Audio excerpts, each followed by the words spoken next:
Porzingis thought about it. Now he's going to take it and make it. Goodness.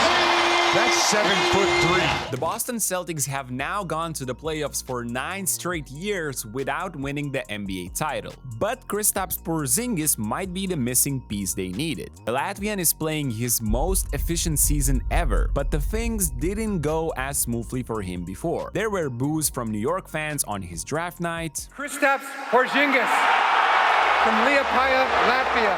A disappointing chapter in Dallas where both he and Luka felt they were the alpha guys. Do you feel like there was a little bit of a young bull with you, specifically with like the Luka dynamic, like like a pissing contest? Early on for sure. There were sad playoff series where coaches used him as a spot-up shooter in the corner only. Rick basically told you to go stand in the corner. I should have just said, okay, this is what you want. Like I will do like that to the best of my ability. But at that point, still, I was a little bit young, and I was like, oh, on purpose, I will not move from this corner. Like that little bit of mindset. And a bunch of injuries that stopped him from competing. What has changed? Let's look at Porzingis' chemistry with Tatum and Brown, while also checking out one super interesting tactic the Celtics implement with Kristaps. It's not like the 28-year-old is displaying career high in numbers, not at all, but he is reaching a solid 19-point average with incredible efficiency, shooting better than 50% from the field for the first time in his 9-year career. You might think, oh hey, but it's easy doing that when you are only the third option. Well, it obviously helps. He fits into Boston's 5-out offensive system perfectly, allowing Jason Tatum and Jaylen Brown to create advantages for him most of the time. Kristaps has matured, and it is helping him thoroughly in Boston to accept his role. Winning streak. Porzingis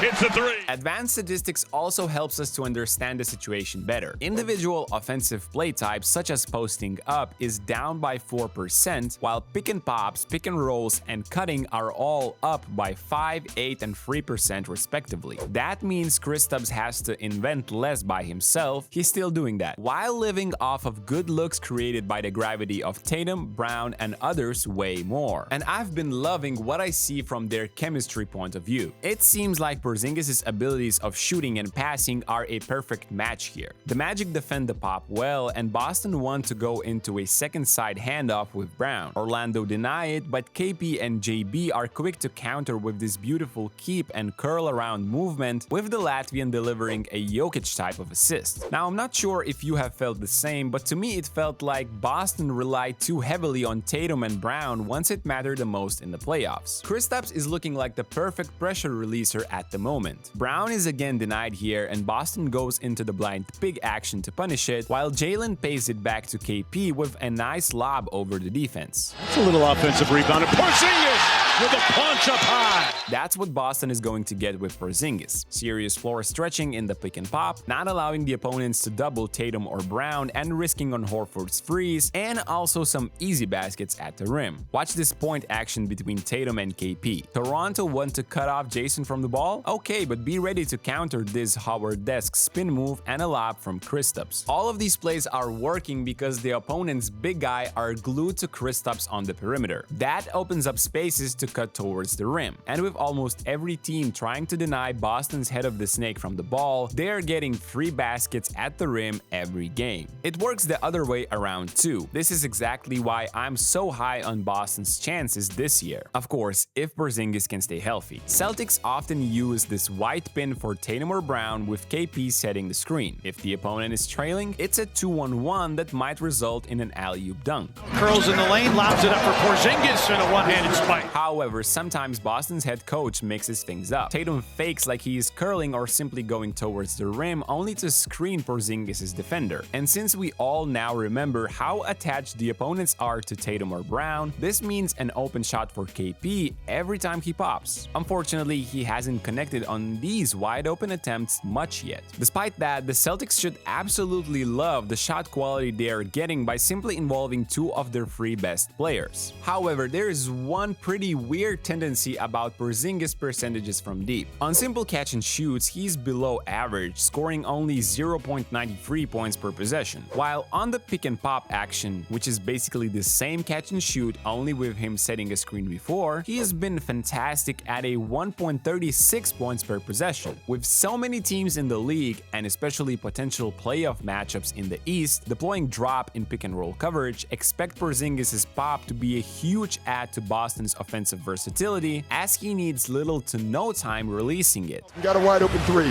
Kristaps Porzingis likes wearing green. This clip versus the Miami Heat was a perfect example. Porzingis pops to the short corner against Miami hedge first, but Adebayo is on point with his rotation. He then proceeds to kick it out again, and with Holiday driving right, he slips the pick and pops out again. Although Bam helps only for a short moment here, KP spaces out even beyond the three-point line and cashes out. Now, it is no secret good offensive teams see all kinds of different defensive coverages. Opponents love doubling Tatum or Brown come playoff time. This is the same thing New York did on the opening night of the 23-24 season. The counter to it? Once again, KP's shooting ability. Boston are running the pick to the side of two, meaning Porzingis' pop is covered by one guy on the weak side, and then it's up for the rotations. And with Latvian shooting it again one step behind the three-point line, the distances get disturbingly long. Up the three, got it!